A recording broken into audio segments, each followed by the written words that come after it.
Le 8 mai est le premier vendredi du mois, ce qui signifie que c'est la journée des données de l'emploi. Alors jetons un coup d'œil aux principaux événements prévus pour vendredi. Voici le calendrier économique de Dukascopie. Les marchés sont fermés en France car c'est un jour férié, mais la Suisse voisine va être la première à publier son rapport de l'emploi à 5h45 GMT. Le taux de chômage officiel du pays alpin a chuté en mars à 3,4% de son niveau précédent de 3,5% suite à la baisse du chômage à l'étranger.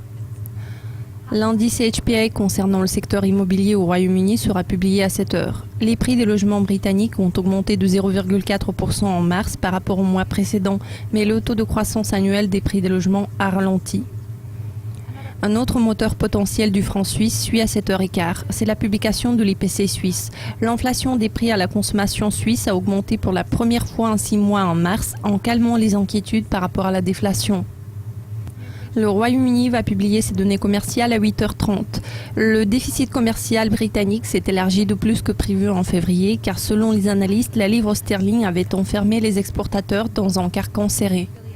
Le rapport de l'emploi américain très attendu sera disponible à 12h30 GMT.